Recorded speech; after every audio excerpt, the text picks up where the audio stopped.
Hello, everyone. Thanks for being a part of our Senior Dog Care Summit 2.0, Day 1. I really appreciate your attendance, and I hope that you've enjoyed the programs that we had today. Our program was about what goes in the body. So we had some good exchange of conversations, and now's your time for the Q&A to ask some other questions that you may have that pertain directly to your animal or something we alluded to, but you'd like a little bit more detail on. Now's your opportunity to jump in there. I also want to thank our sponsors for the program. We have Chi Dog as one of our sponsors, and they did have a program today. It launched off our sessions. And then also we've got the Light, which is low level light therapy. And she's going to be doing a program tomorrow. So you'll be able to learn a little bit more about that then. All righty. So we're ready to jump in here. This is a 4-day program. It goes today and then Tuesday, Wednesday, Thursday. For those here in the US, another part of the world, you might be just off by a day. But we've got 4 or 5 programs, 1, 2, 3, 4, oh, 6. Yeah, half a dozen or so programs each day. That'll help you along the way with a lot of different factors of what happens with the seniors. And anytime, we're looking at dogs that are somewhere between, depending on the size of the breed, between maybe 7 and on up into 17 and beyond for some of those real little ones. And so we've brought together a program that looks at inflammation and pain related issues. We talked about the gut today, turmeric, how you can use that to help with inflammatory conditions. And we're going to also, as we go forward, looking at exercise, a lot of hands-on, some massage. And then tomorrow we've got the program with Dr. Ormston talking about toenail trims, and that's so key to these older dogs. As those toenails get long, it causes those toes to actually be pushed up, and they start sliding back on their paws, not standing upright like they would have before. And that causes things in some of the ligaments and tendons to start stretching, and other ones then to not be used properly. And that then affects their balance and navigation. So it's a really, really, really important factor in their overall health, is to keep those nails trimmed up. And what have we got some of the other days? Oh, I've got my harness fitting, which is going to be on day 3. That one's a whole lot of fun. It walks you through it. And really it's a lot about observation, about looking at where is this harness sitting. So you'll have a whole lot of information to go home with after that one on how to go shopping for a better harness if yours isn't. A lot of exercise on Wednesday. It's a whole lot of fun. And then what else have we got on Thursday then? Oh, talking then about aging and stress, and actually looking at that point in time where you're looking at end of life and when is it the right time. And there are so many more options now between the different kinds of tranquilizers, sedatives. The veterinary profession on the whole is more focused on making that time be something that's comfortable for everybody, to help make it the least amount of stress as possible. It's never easy, but we've got some great presenters and some great groups on that. So yeah, over the next few days, there's a lot happening. And then afterwards, for those who haven't had enough of this kind of information and you want to learn some more and would like to hear more from me, we've got the post program that has a lot more depth and other programs that you haven't experienced during our Senior Dog Care Summit. So I have a whole program about pain and the mechanisms of that. I go into even some conditions like the Lyme disease, and I talk about cancer. And so there's a lot going on. That's a 5-day program that you can sign up for and then be able to do it at your own leisure within a timeline. And then we'll have some evenings where we actually get together and you can ask your questions and I can help you out individually that way too. So there's a lot that's on board here going ahead. All righty, who's got some questions? Okay, so the question here is, what can I do to help a dog getting cloudy looking eyes? And the question is whether or not it's cataracts. It's an older terrier mix.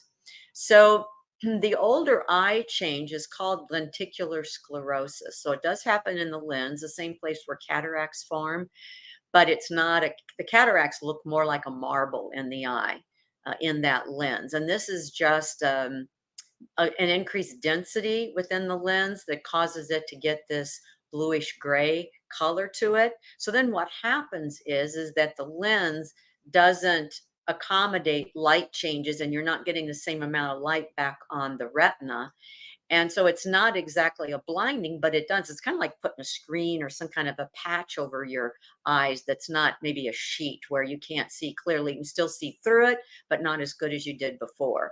So, one of the things that does lead to that is the body having calcium that's not moving around like it should. So, if the magnesium level gets too low, then calcium is going to start to precipitate out, just like it does with bladder stones and kidney stones and arthritis. It also becomes more prevalent in certain pHs. So a higher pH is going to tend to precipitate out that calcium. And so that lenticular sclerosis could happen sooner.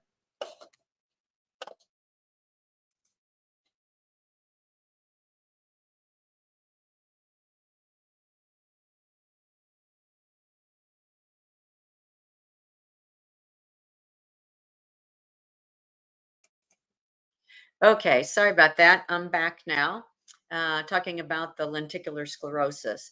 So some of the things you can do, one would be if the body is very alkaline, you can do some acidifying to help move that calcium out of the lens. So that you can do with some apple cider vinegar. And I don't like putting in the water, but you can put a little bit in the food. So a terrier is not going to be very big. So maybe a fourth of a teaspoon once or twice a day.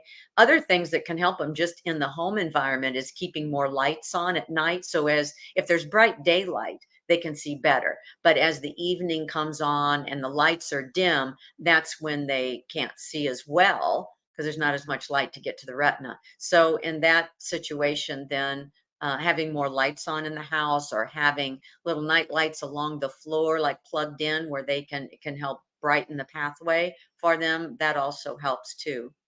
So those would be a couple things you can do. It is an aging change, and some it does progress faster than others. But checking out, making sure that the magnesium levels up, the calcium can move, helping with the pH of the body. There's also some drops that have questionable whether or not they work in everybody. Some cataract drops.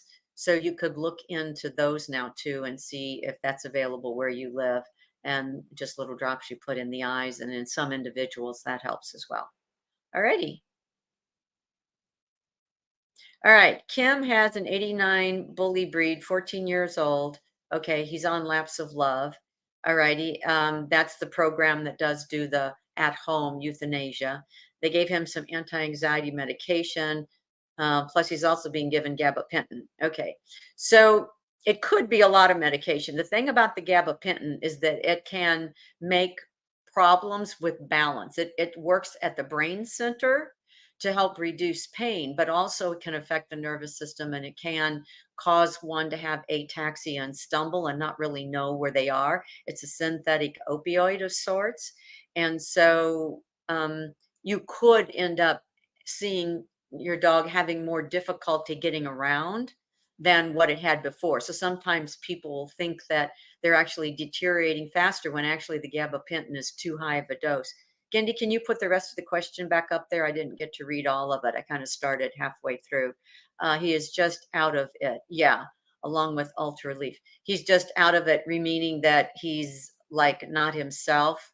And I would believe that, depending especially on what the anti-anxiety medicine is. Sometimes those compounded, all you end up is in a stupor state and they can't even get up and move and they don't drink. So yeah, that could be a whole lot.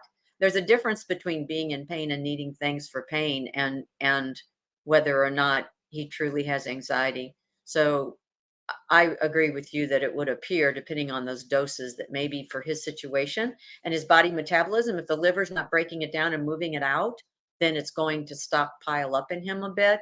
And then he's got, each time he gets a dose, there's like more and more still there. So, yeah, my recommendation there would be to consider the possibility of backing down and see how he is. Alrighty, thank you for that. Brenda says, she always hears a lot about over vaccinating and vaccinosis, but what are my suggestions when the law requires a vaccine like rabies, and how do you get around this? She's not a fan of vaccines either. Okay, that's good. It's a good start. And obviously, listening to Dr. Will Falconer, you heard some about the vaccination state. So, number one is to do the titers and to actually prove that the animal is vaccinated. Number two is to have a holistic veterinarian who then will, because of the titers, actually issue like a certificate of immunity. So I have done that for a lot of years. And even Dr. Falconer on his rabies program provides examples of different formats that your doctor could use if they're not creative in order to make one. I just created a certificate of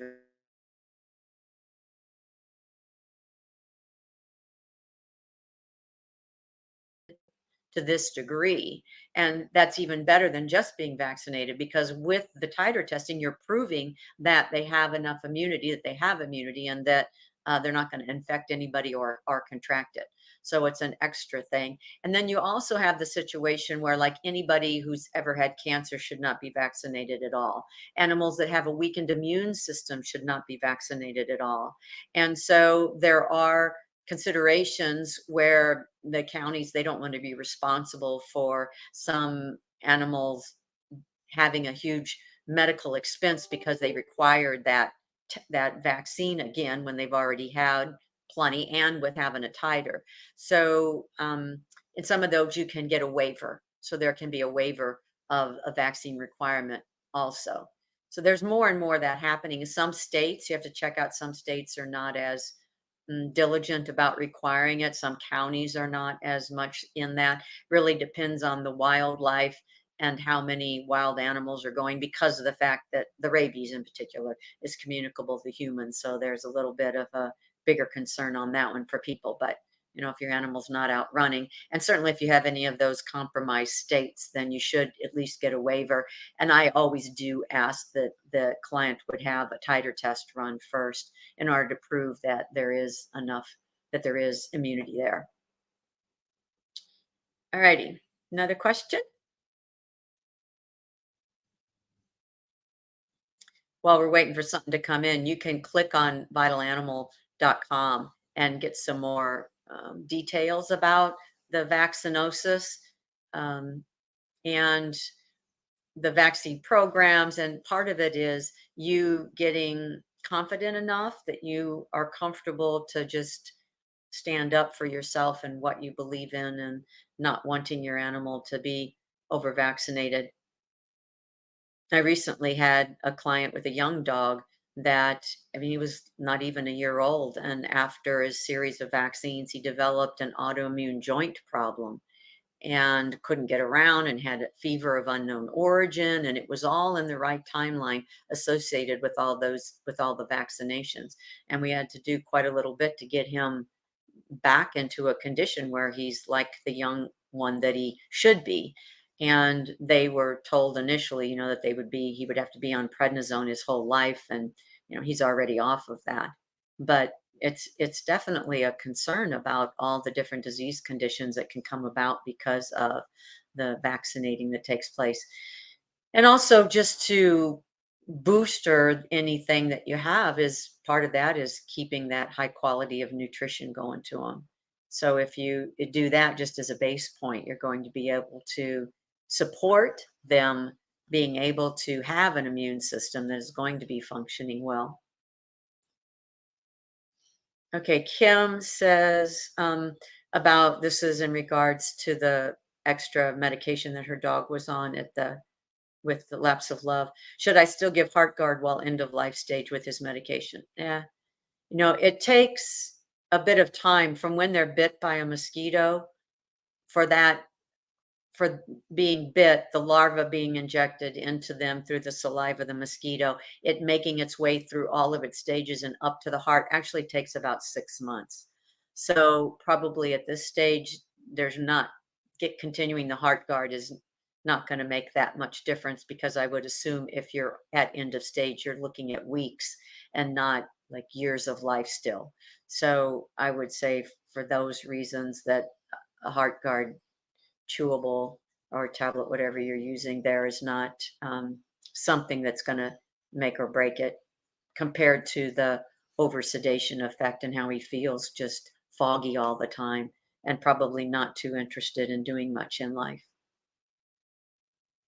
So I hope that helps you out. Alrighty, ST says my 15-year-old Yorkie has been on a fresh food diet, fairly grain heavy, for a few years. Is it risky to transition to a higher percentage animal-based diet? You're worried about maybe it causing pancreatitis or kidney problems, a 15-year-old Yorkie. Well, certainly the Yorkies have that likelihood, but I would say that staying on that heavy grain, you're pushing the dog towards diabetes too, and that's not ever fun. So you can start working your way down. So what optimally would be to not be over 25% of a carbohydrate load, especially from grains. So you can use other vegetables that have starches in them and substitute the diet that way. So even if, like, a lot of times, uh,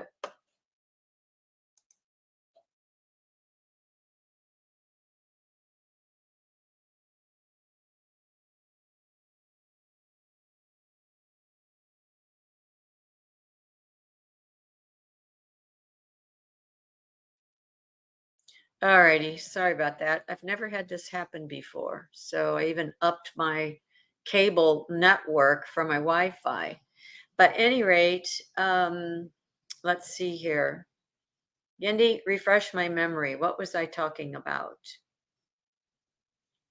Oh, yes, the Yorkie with the wanting to transition. Oh, yeah, so I was talking about vegetables that you can use vegetables to elevate, the starch level and the value we get out of the vegetables without adding the sugar-producing carbohydrates in the grains.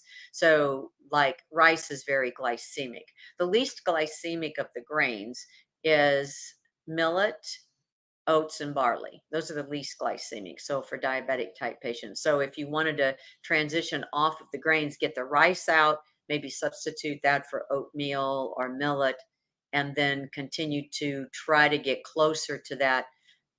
Even for your dog, if it's been, a lot of the foods are going to be 47 to 60%, 63% carbohydrates in those, especially the extruded diets. And you're saying fresh food, so I'm sure it's not that high, but it could still be up there in the 40s. So changing the makeup, going to those lesser glycemic grains would help. And then you can go with, pick the meats that are not super fatty. Salmon, unfortunately, is really high in cholesterol, so you may not want to use that as a fish. But there are other fishes you could use, and you could stick with poultry, those ones that are not as fat, like you wouldn't want to do duck, or probably wouldn't want to do lamb. Some of those are a little bit more higher on the fat end, but you have to have the fats. The dogs burn fat as their first energy reserve. They're different than people burn carbs fat first and fat second. The dogs burn fats first and carbs second. So you can have a higher fat content with the dog as long as the protein matches that, or the protein's a little bit more. And the protein is very supportive even for those older bodies. Back in the 80s, the whole thing was, oh, get all the protein out of there because that's where the nitrogen comes from and that's harder on the kidneys. But they found a lot now in continuing to research and study that it's a detrimental to reduce those protein levels down too far in that older ones, because that's where you get the muscle wasting in them and a lot of other problems that come along because of that. So they need what the protein provides. There's taurine in protein, so they need all that. And when you start cutting it out and feeding them a diet that they wouldn't normally eat, they're going to end up with some kind of disease condition anyway. So yeah, but well done on a Yorkie that's 15. I've had some go to 17 and 18, so I hope yours does too. All right, Vicky says I have two Labrador senior dogs. Oh, wow, 16.5 and 14.7 years. Her question is for Dr. Douglas, and I want to know what is the best way to use the turmeric? If it's powder or pills, and how much do I have to use? Okay, so and if it's recommended to or not mixed with black pepper. So in his program, he definitely recommends mixing it with the pepper. The pepper aids in the improving the digestibility in the gut. especially for older ones where they're going to tend to be more vata in an Ayurvedic perspective. They don't have the fire in the gut, and so having the pepper there, he definitely has that as part of his turmeric, the golden paste. So if you can go online to his site and you can order up the different biscuit things and the chewy things and the products that he has, and you can order his paste, and it comes with all the directions of how to prepare it and then how to feed it. So that would be the site to get the exact for what you would want to do for your individual dogs. And some of them, they might be they take more, and other ones might take a little bit less. And just like with anything else, don't start at, because of their age in that, don't start at the full dose. Start a little bit and work your way up and see how they acclimate to it. You may start once a day for a little bit, and then you could go to twice a day on lower doses, and then start to raise your dose up to whatever his recommended dose is for your dog's ages. But they're really good too. You can contact them and discuss it directly with them as well. Nancy says, have there been any advances with hemangiosarcomas? Okay. Yeah. So hemangiosarcoma is a blood cancer. One of the most typical places that we see it in is the spleen. And unfortunately, it'll come about very, very fast. Everything can seem to be going good. And once it takes hold and starts growing, it goes super fast. And so you can a lot of times get caught off guard. If it's early enough on, you can have the spleen removed and a lot of times extend their life for a year and a half or longer. But if it's very well progressed, very large in that spleen, then generally it's already metastasized to other areas. So there are the Chinese herbs that work to help with that.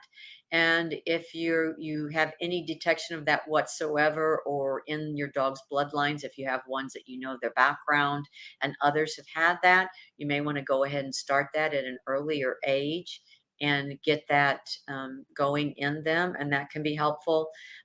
Keeping the inflammation down, for one, just general body inflammation. So what I do with the hair tissue mineral analysis, looking at the ratios of sodium to magnesium and sodium to potassium, because that's going to tell us what level of inflammation is going on in the body, and cancer is an inflammatory disease. So if we can keep that down, then that's an area where you can help prevent any type of cancer from developing. And in my post session, if you sign up for that, there's actually a whole program about all the different avenues of things that we have learned that are not necessarily spoken out there because they're not pharmaceuticals, that can help with cancer treatments. So that would be an option for you to learn a whole lot more about it too. But as far as any groundbreaking, everybody says you do this and it's going to make a big difference, and the percentages of the survivability being much greater because of doing that, I have not heard of anything specific.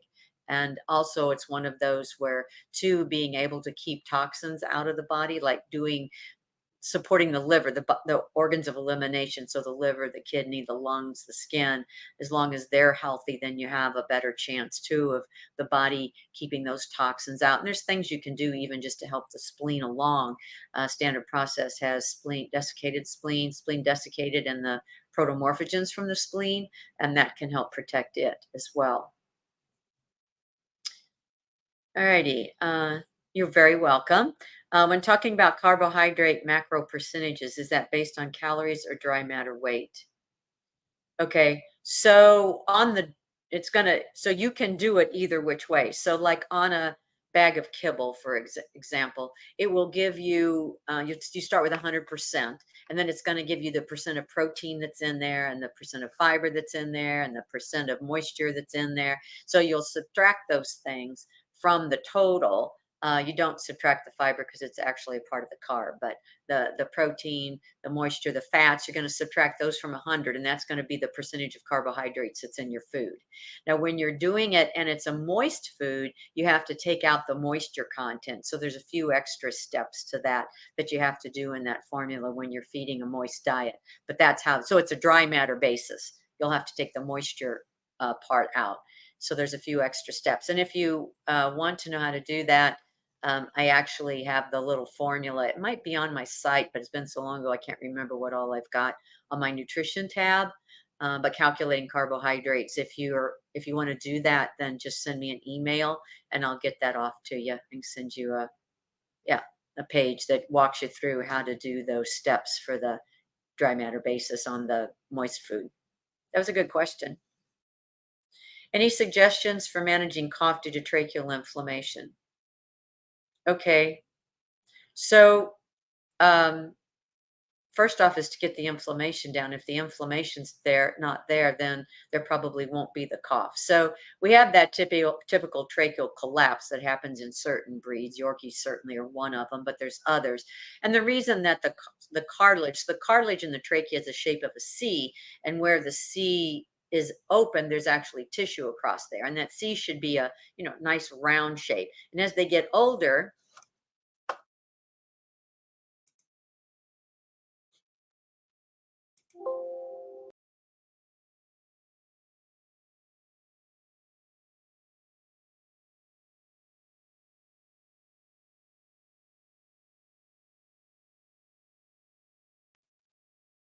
okay, so as the body gets so the trachea should be a nice C shape, and as they get older and weaker, the C kind of flattens, and then the tissue that's there has the ability to, like when they breathe in, to press then against the other side of the trachea, and then that causes them to cough to open that airway up.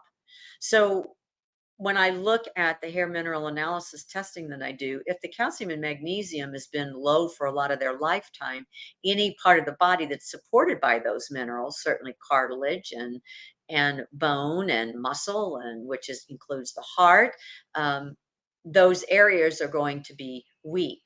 So ligaments, tendons, all of that. So it fits into this. So it can become weak. And so that alone can then cause that coughing. If there's inflammation, that means irritation. That means some kind of an itis. So you have to get that out of there. And so things that you can do to reduce inflammation, like MSM reduces inflammation, Boswellia reduces inflammation.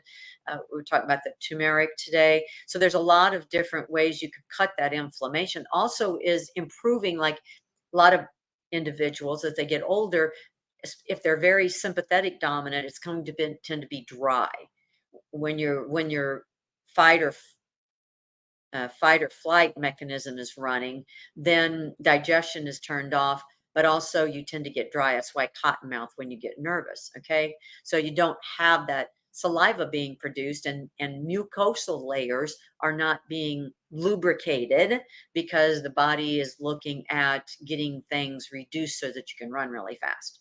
So, a very highly parasympathetic individual is going to have more moisture. Too sympathetic, they're going to be dry. So, if this individual with that inflammation, it's already dry from if they're not, don't have enough moisture there. So, looking at different herbs that can improve the mucosa and that.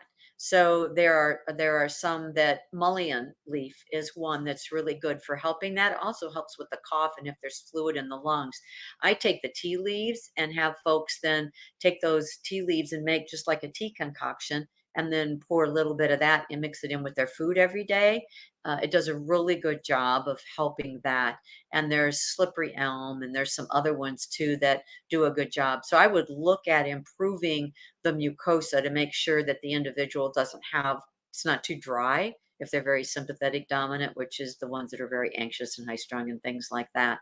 So supporting that way, getting the inflammation down via different kinds of herbs and things like that. And then there are some essential oils you can use that for breathing that help to keep that area calm. So those would be some other options that I would look at in my patients for that. Brenda says, aside from a real food diet, what are your other top recommendations for overall health and longevity? That's part A. And then part B, to ensure strong immunity, decrease in inflammation, and balance the biome. Okay. So my number one top recommendation for overall health and longevity is making sure that, you can feed a really, really good diet, but over that individual's lifetime, they could be deficient in certain nutrients that require much higher levels than what you can get to them in the food.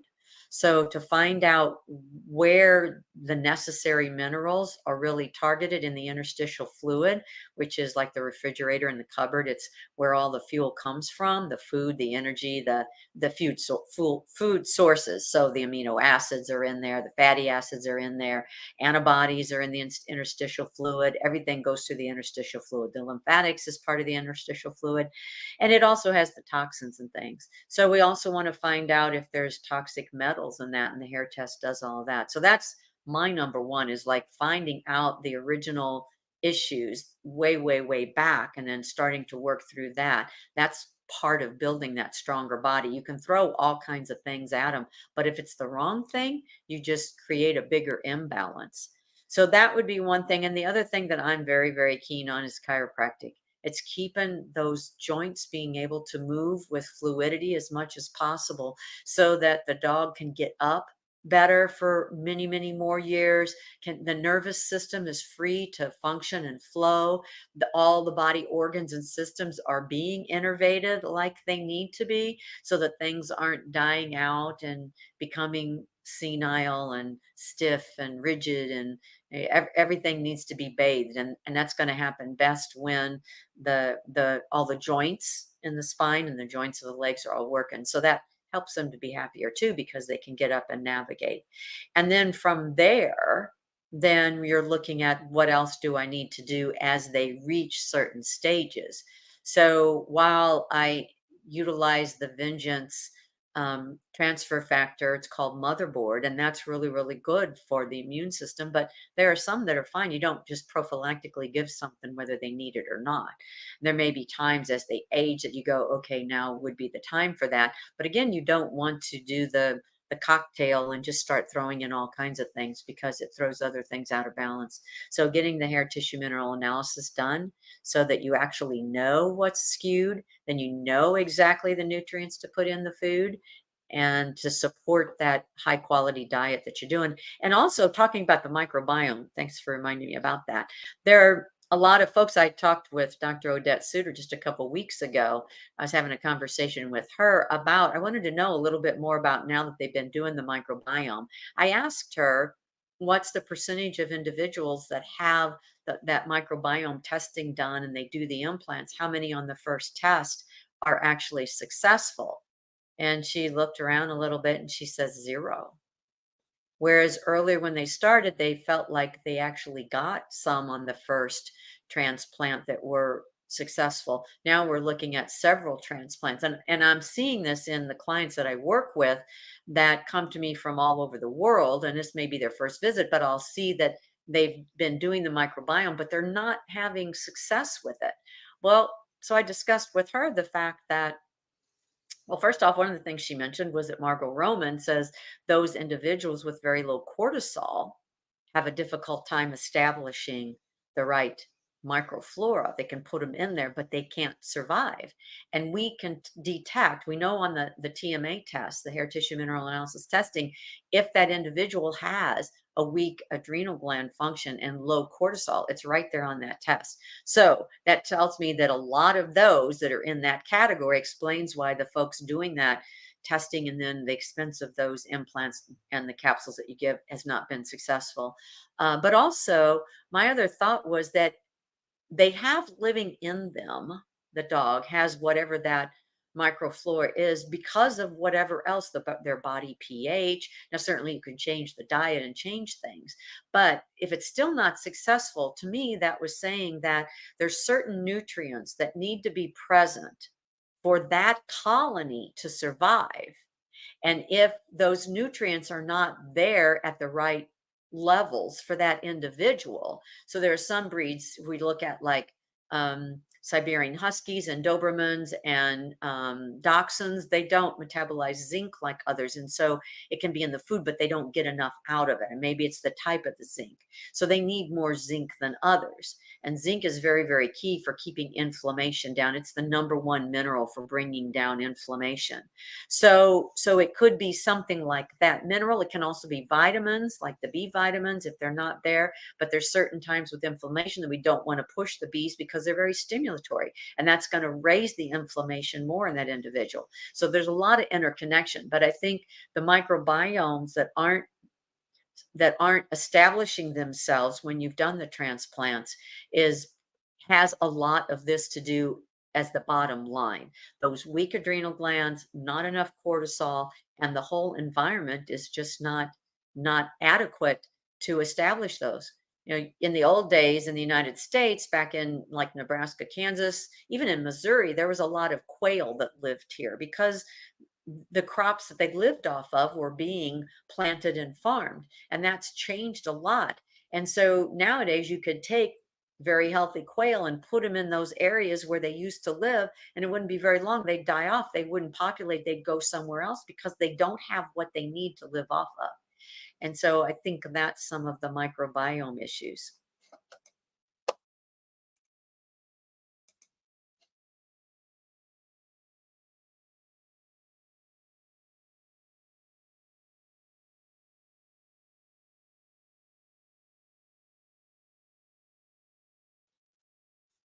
Okay, so just on that last little bit of that was just talking about my example of quail being transported to areas where they used to live, but now the crops are not there for them to live off of. And so if you put them there, they're not going to stay. They'll either die or leave, go somewhere else. And I think that's a part of that microbiome not being able to get established. So back to the hair tissue mineral analysis, get everything else on board, get all the organ systems up, and then the body probably would, with not even much help, repopulate what's optimal for them. All right. Carolee says both my dogs, one's 11 and one's 13, have survived Lyme disease. Well done.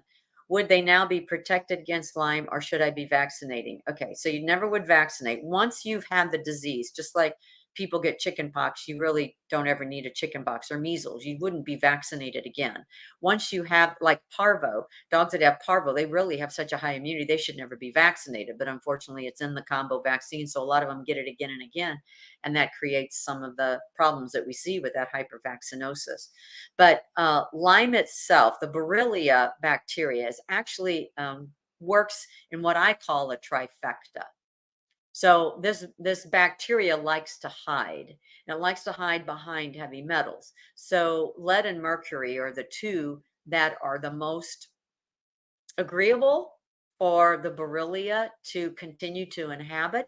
And then there's always a virus. So in humans, it's generally 100% close to the Epstein-Barr virus. There could be others, but that's the favorite. In humans with Lyme disease, there's heavy metals, there's the Epstein-Barr, and then when you're exposed to the Borrelia, it comes on board. So there's no reason to believe that this organism lives differently in another body. So what happens then, once you have it, it's always there. Like I experienced the Lyme and I had it and all those signs that go with it, but I realized what it was early enough that I didn't get into a lot of those chronic neuromuscular diseases like can happen with people. But it's once it's there, it's always there. And your points then are to figure out what the virus is and get the virus eliminated, remove the heavy metals so that it doesn't have any place for it to be, and then it becomes more vulnerable. The Borrelia also, it shifts. It burrows in, it's related to the syphilis. And so it can stay in a body a long time and it'll hide for a while. They have like little cocoons. And then when you're stressed enough and life has been busy, and so in the dog, whatever else happens to them, or you move and then they're agitated about that or concerned, or if they're a worrier anyway, then it'll come back out again. And the virus also has waves where the virus will be heightened and then it'll hide and then it comes out. And so it all works together. So you've got to get that whole trifecta handled in order to be able to ever say that there's no more Borrelia or Lyme there. Now, I don't think that in the dogs we see as much of the chronic problems as we do in people, but the dogs don't live as long. If you look at this bacteria, maybe it takes 15 years for it to get to a stage. And in the dog gets it when they're 7 or 8 years old. Well, plus 15 is 23. Maybe they don't just live long enough to have all of that take place. I don't know. Their cells replicate faster. You could say, well, maybe it changes faster. I don't know if that makes a difference for the Borrelia, the bacteria, or not. And there are more than one form. There's the Borrelia burgdorferi, which is the true Lyme that was discovered there in Pennsylvania, but there are many species of Borrelia. So if you have one, it's not to say that the tick had only one of those. So they could have several that are not reacting on a test. And the test could even be negative because it's hiding, it's in hibernation, and then waits to come back out. So the more you take away its shield and its hiding places and the things that it parties with, then the more vulnerable it becomes. So I actually have homeopathic that I use for the Lyme for helping to keep it away. That works really, really good. Again, the transfer factor, the vengeance motherboard helps to keep the body, like with helping the killer cells and the T cells be there for defense. And then other things for the virus. Depends on the virus. Herpes viruses are susceptible to, like St. John's wort can work on them, but you really want to find out a little bit more about what are the products that work. So I do bioresonance testing to find out what are just the right things that you would want to use to help in that trifecta. And again, on the hair tissue mineral analysis, then is where you would find out what toxic metals are there and start stripping those away. The toughest one to pull up is that's okay, you can put the question up there, is the lead because it hides in like bone, and so it's not circulating as much, doesn't mean it's not there. Okay, Carmen says that she's been giving her 11 and a half-year-old dog New Zealand, green mussel powder. Okay, for joint care. That's a good choice. Yeah, that's really good. So they'll use the green mussel for the glucosamine chondroitin product part of that. So that works really good. Other things that you can do, so that takes care of that part of it. And for an older individual, they're probably not producing enough of the chondroitin to make the glucosamine. So it's good at that age to start providing them with one of some form or another. And there's many forms out there, but that is a good one.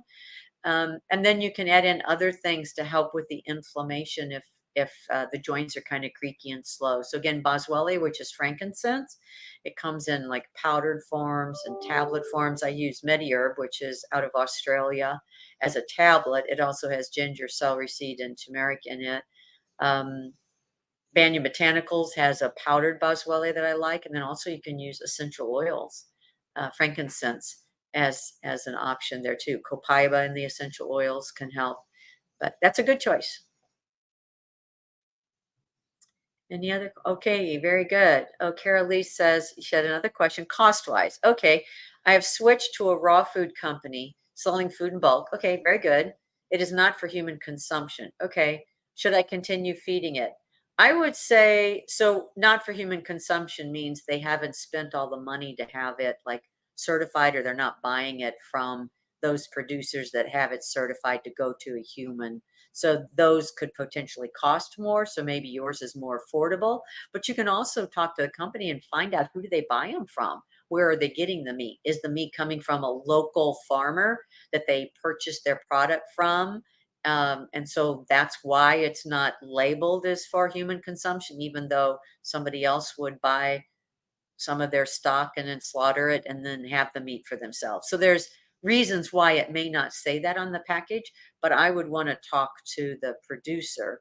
Now they may not be organic. Organic, is always going to be the best, but it's going to come with a higher price sticker, which is going to mean also that they're not being fed any of the grains that could potentially have the glyphosate and things like that in there. So if there's a big picture to it, you just have to decide how to weigh it out. And if the difference is between feeding a good raw diet and being able to feed it, even though it's not like labeled for human consumption, but you can still do that and your dog is thriving, then I would say that's better than not doing that at all.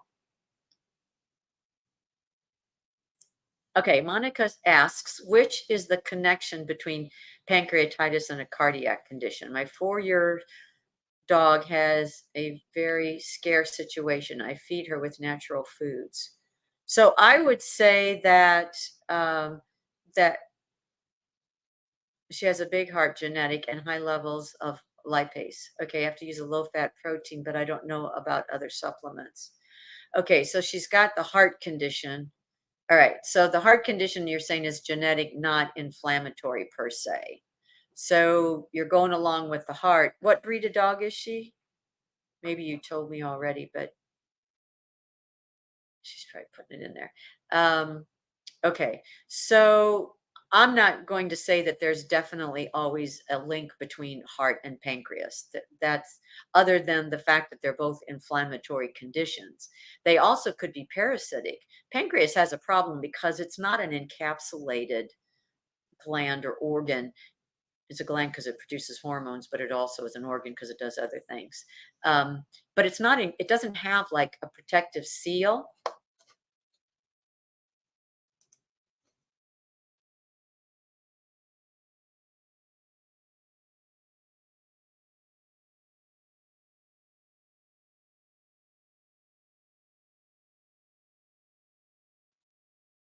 Okay, so the pancreas doesn't have a protective seal around it. It's not encased in anything. So it just kind of sits there and it's right open then to the intestine. So there's a lot of parasites that are attracted to the pancreas, and even ones that you're not going to find on a fecal test because they're not producing eggs at the time, or it may not even be a dog parasite. It could be some other fluke or something.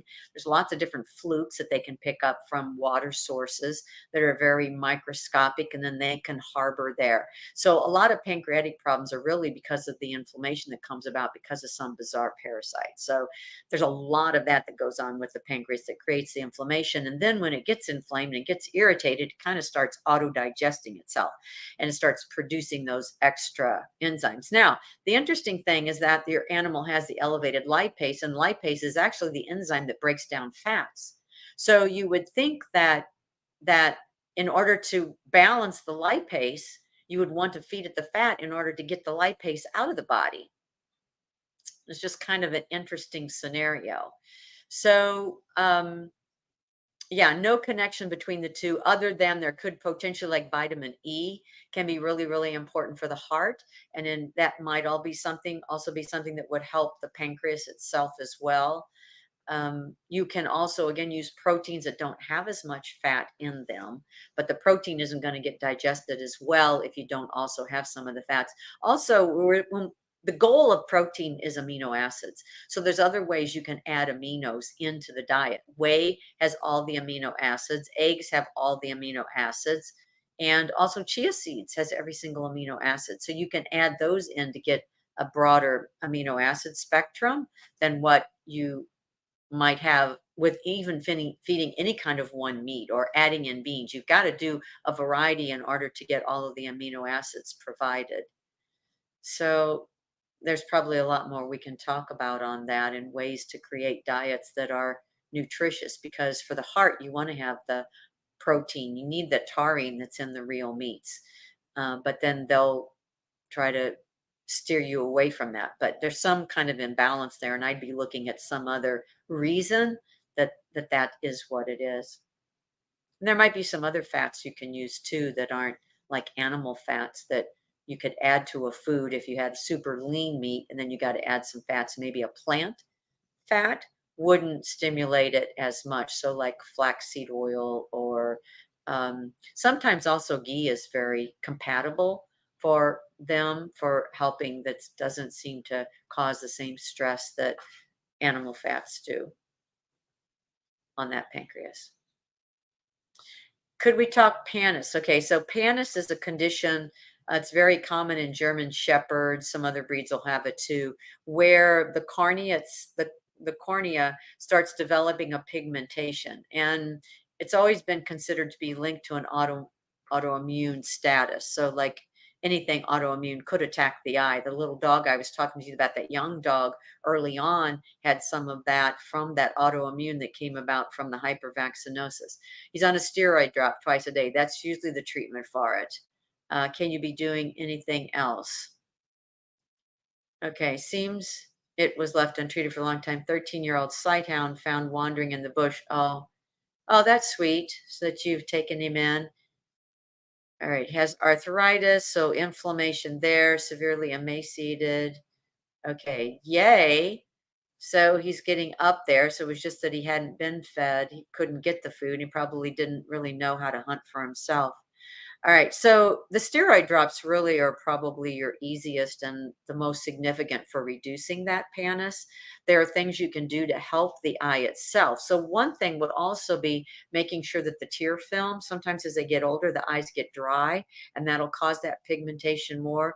Your ophthalmologist has probably tested the tear level, but if the eyes tear level is low at all, rather than waiting until it gets lower, you can put in artificial tears, and that can come in ointments, it comes in drops.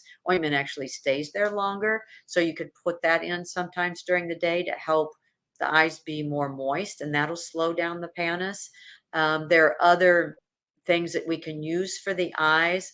Um, Bilberry is really good for the eyes. You could look at this would be an oral thing that can help. Also, standard process has, if you can get it where you live, you had kilograms posted. So I'm guessing you're not in the United States because most people here talk pounds. But they have oculotrophin, which is a protomorphogen. It's a cellular, it comes from the DNA and minerals. It's an extract that helps to provide the correct proliferation of in the eyes, the proliferation of cells. They have another product called iPlex, which are nutrients for the eyes. So that would be something else you could look at too. Yeah, so that would be a start for you on a couple different things that you could do to help with that. But if it's very severe, there'll be aids that you can do to help reduce, but you'll probably always be on some of that cortisone for the panis. The drops used to be cheap, but I noticed they've gone up in price just like everything else.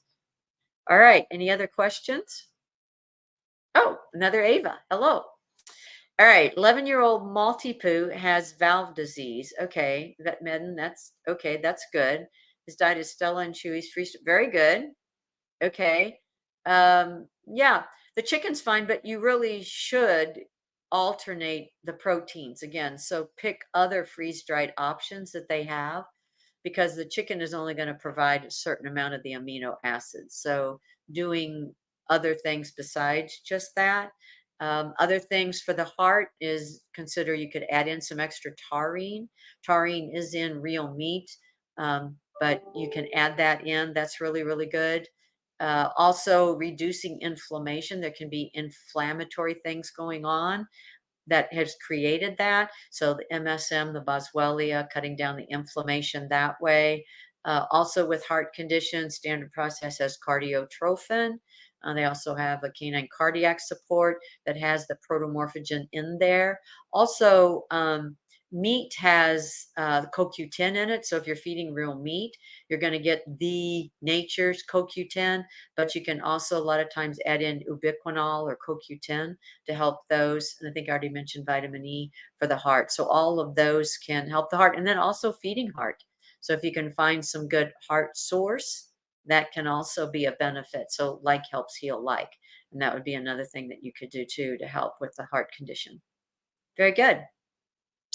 All right, so we've got two former shelter dogs, a 17-year-old Peek and a 16-year-old Peek Chihuahua. Needs help with constipation for the 17-year-old. Okay, so things for constipation. Okra can be really good for that. Pepsin can be really good to help with constipation. Um, Exercise is also very good. Belly massages, you can massage the abdomen to help the circulation, but getting up and moving around helps with constipation. Also, you can add some bran to the food. That would also help. So you would want to try to avoid things that tend to bulk up.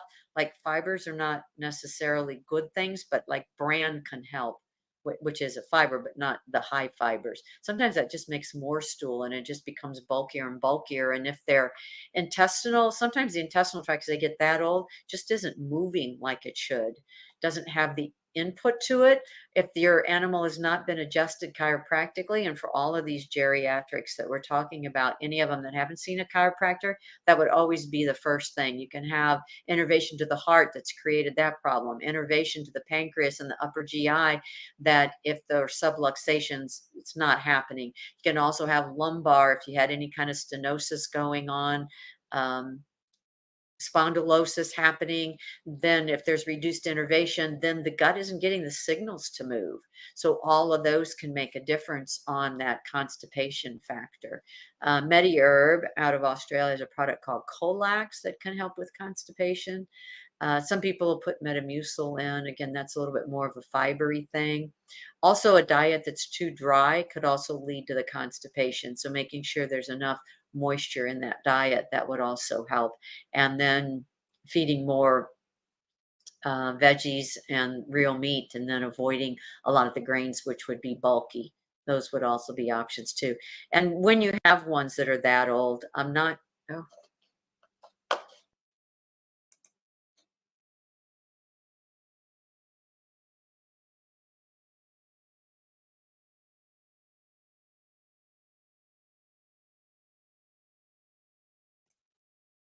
okay, so I don't know what I was saying that caused that expression. That was an awful one.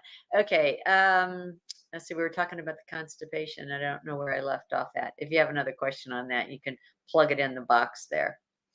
But hopefully, you got most of those options. Oh, intervertebral disc disease. Yeah, yeah, that's another one that needs to be adjusted. Needs to have massage. Needs to have range of motion.